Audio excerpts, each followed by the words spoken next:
much, guys, for joining us, and welcome to Fancy Talk Show once more. My name is Fancy, and I'm your host. And today we have an amazing guest, and I would like her to say hi to you and to introduce herself. Karibu sana. Thank you, Fancy. Thank you for having me in your show. I'm glad that you are able to come. Yes. Hi, everyone. In Fancy Show, I'm called Dr. Susan Gitau of Elewa Ulevi Consultancy.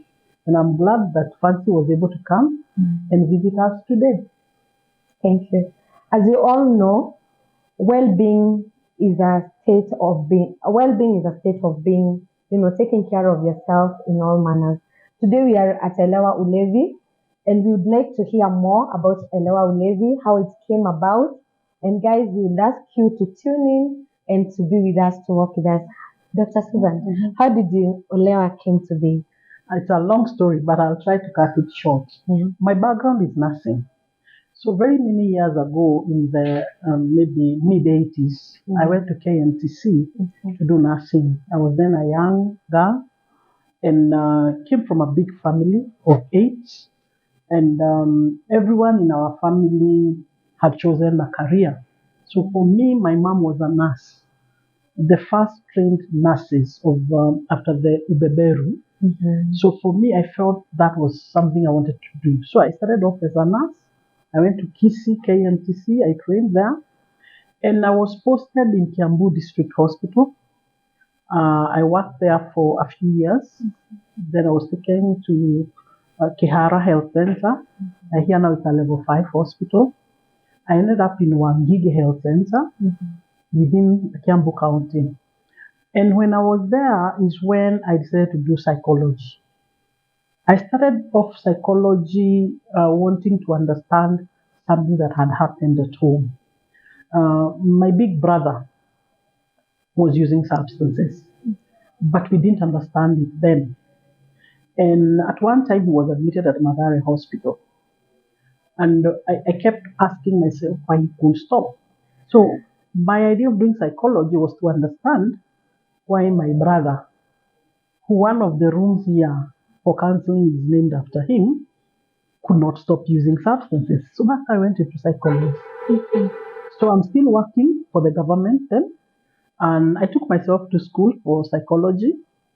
And with a lot of support from various people, I realized that though psychology was very good for me, I became a better nurse. I was able to relate better with patients. And I remember patients would come and ask for me. So they didn't understand why I was a different nurse. Maybe I was warm, I had empathy, but all this I learned in my psychology class. And I learned to listen to people in a deeper level. So my nursing career continued. And when I was doing psychology, I opted to do a research about substances in various public schools in Nairobi. And that's how I landed in Mathare National and teaching referral hospital. By then, it was known as Mathare Mental Hospital. But because of the issues of stigma, and we are really fighting stigma as far as mental health is concerned, as far as substance use is concerned. So I ended up at Mathare National and teaching and referral hospital. I think that's what it's called now. So going there, I was going because I needed to understand more about addiction, not about mental health. But by then, there was no rehab. When I went there was no rehab. The rehab was opened afterwards when I was already there. So my biggest motivation to go to Mathare was to understand why people would take drugs and they wouldn't stop. The whole of Kenya, believe it or not, there was no rehab. The first rehab was Asumbi, which was run by the Catholic Diocese of Homa Bay. So that was the first rehab in Kenya. So within Mathare Hospital, there was no rehab. And when I was there, I started working in the outpatient, and then that's when the rehab was opened. And I remember me being picked to go and work in the rehab because I had done psychology. When I was going to work at the rehab, then I was called in by the UNODC. And they trained me and a few other people who are not from Mathare on addiction. So I was the first trained addiction nurse in Mathare Hospital, and therefore I was working in the rehab. The training was good for me. It made me like come full circle about what my brother was going through because he died. He died back in '95. We as a family had done everything we thought was possible. You know, Kuita, the uncles, the other fathers.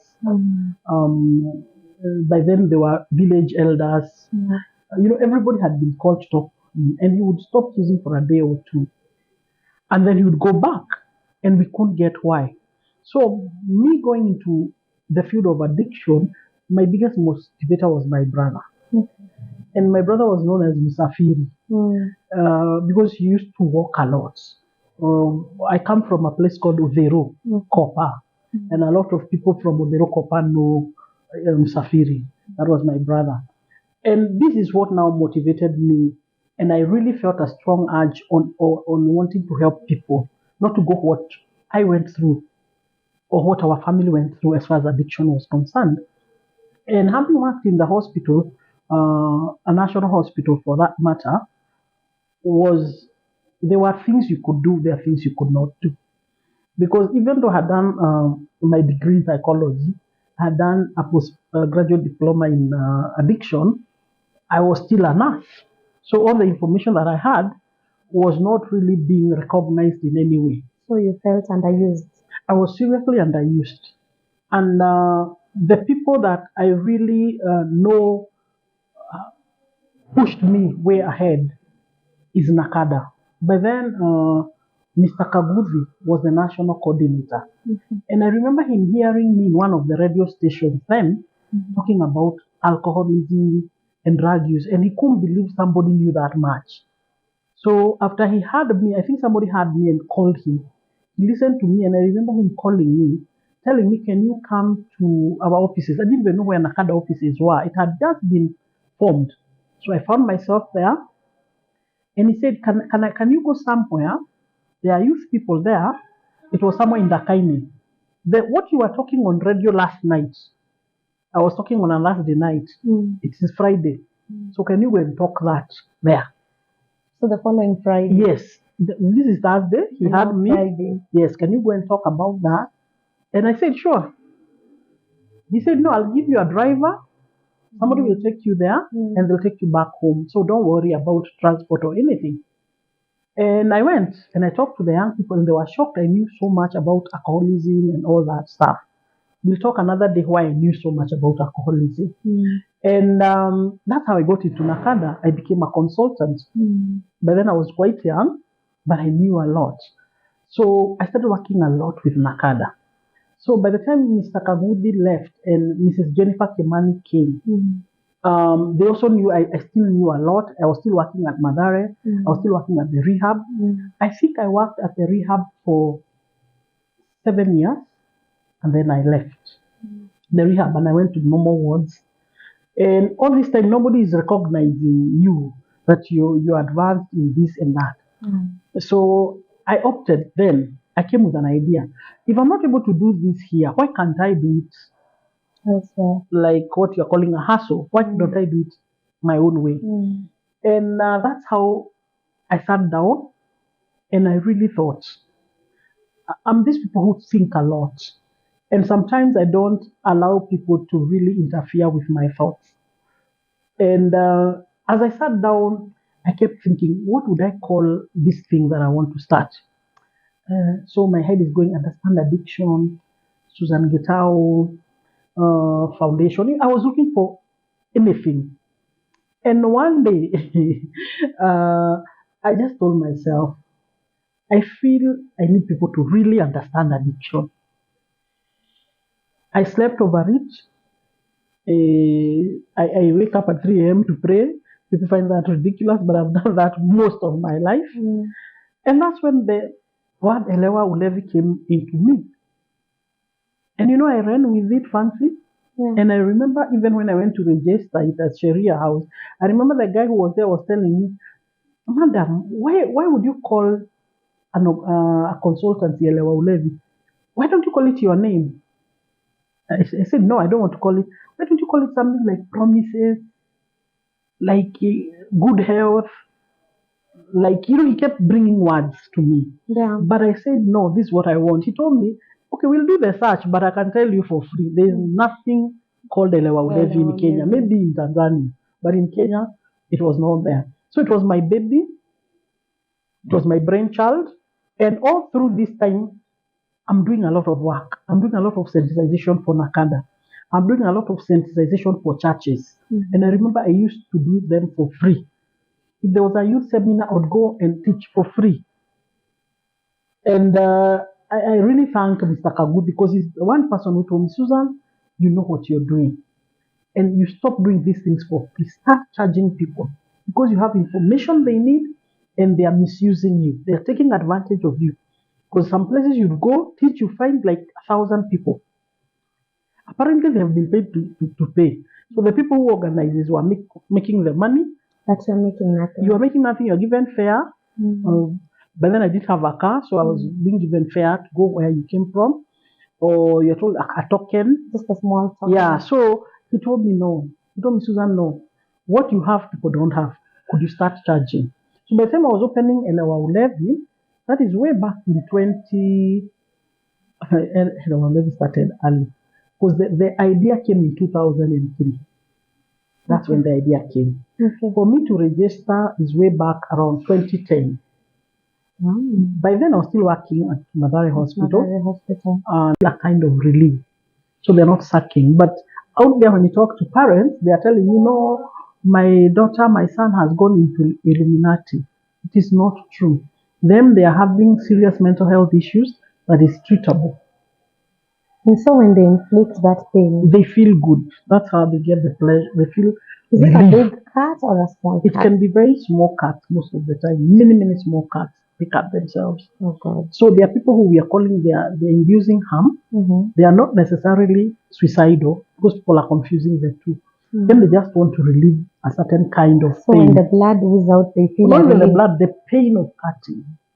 So these are things that a lot of people are not aware of.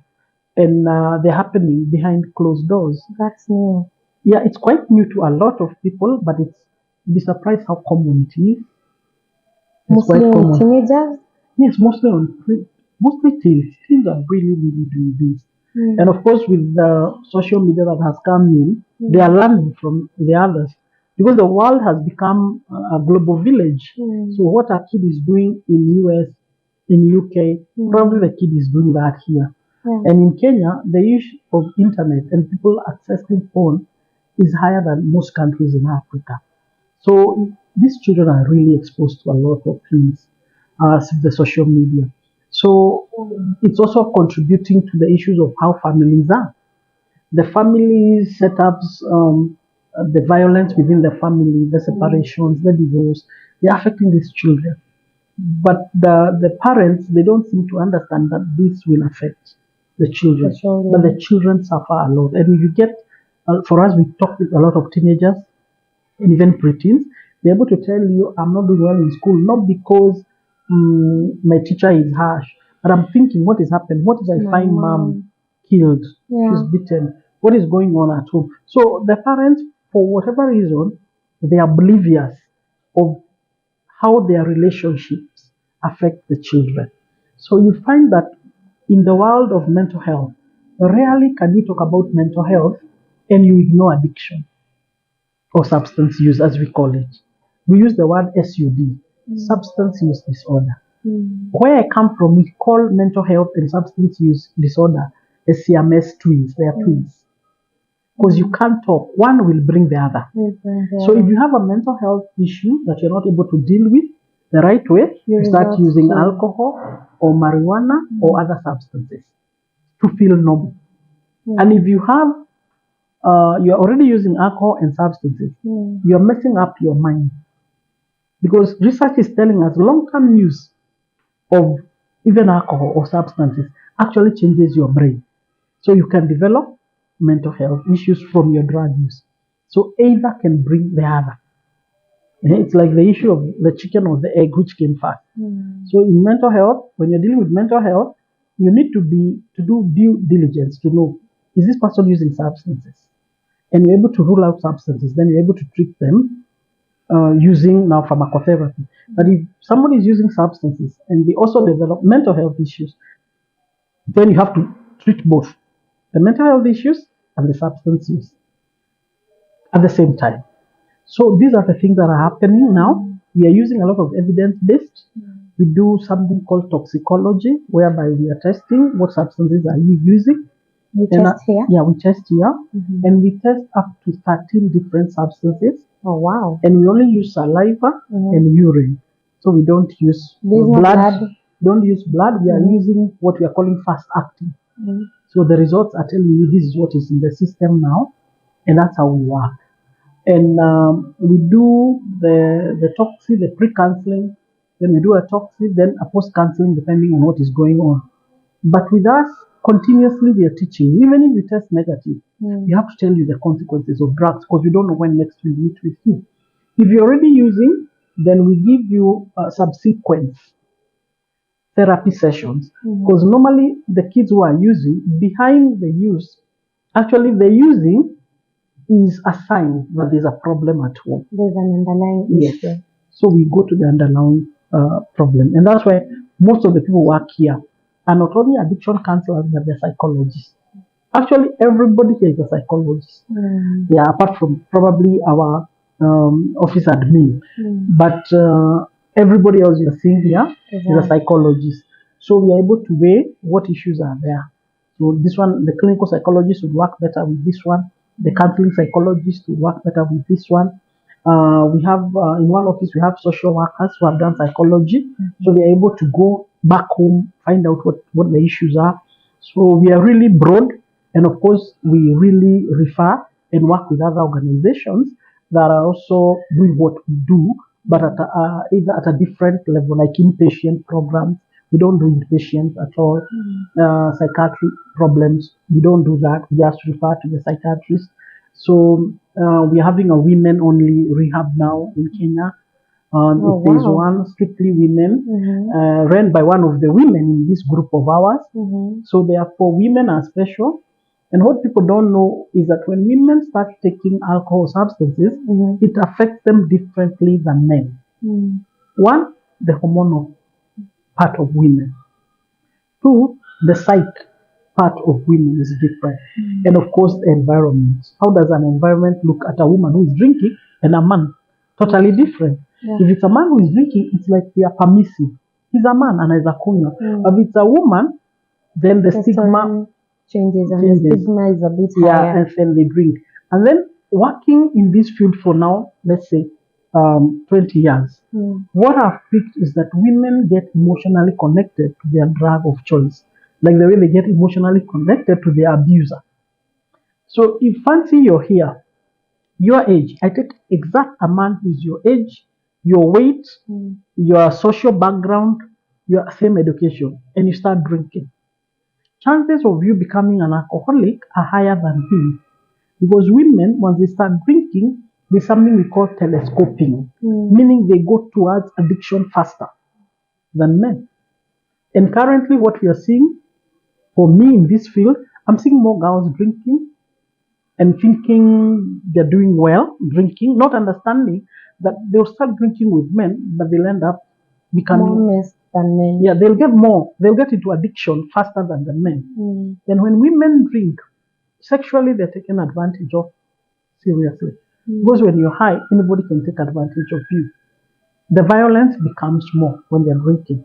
They're not able to take care of homes at all. They're not able to take care of themselves. So they get traumatized. So the trauma will make them drink more. So the cycle continues. And that's why we are talking of women, most women who have alcohol substance use, they always have a history of sexual abuse somewhere hidden. And when you take them to a mixed rehab, and they're looking at these men, and their mind, I was raped, I was sexually abused by a man, they're not able to express themselves, they're not able to bring out the real issues. So when you're putting them in a strictly women rehab, where the doctors are women, the psychologists are women, the counselors are women, including the gate security, they are women, the cooks are women. This woman feels I can talk about my menses in front of the other women. In the other setup, when they're having their menses, they refuse to come for group session, just in case they mess up. You get where I'm going with this? Yeah. So we are noticing that when you put women in a women only, they tend to do better. They tend to thrive. Unlike when they're in a mixed, yeah. But the joke is men do better in a mixed center than in a men only center. Really? Yes. Research is telling us that. Wow, that is so profound. You've really talked about addiction, and what I've picked is addiction. Before anyone gets to any kind of addiction, there's a root cause. This is what has pushed you to that addiction. So we are going to stop there for our first session. But when we come for the second session, maybe you're going to tell us, how do we live with these people at home when they are addicted, and even the recovery process. Is it something, normally we would push people to this rehab, but are we supposed to push them, or it should come from themselves? Yeah. So guys, we'll be coming back for the second session. Please keep tuned. Thank you.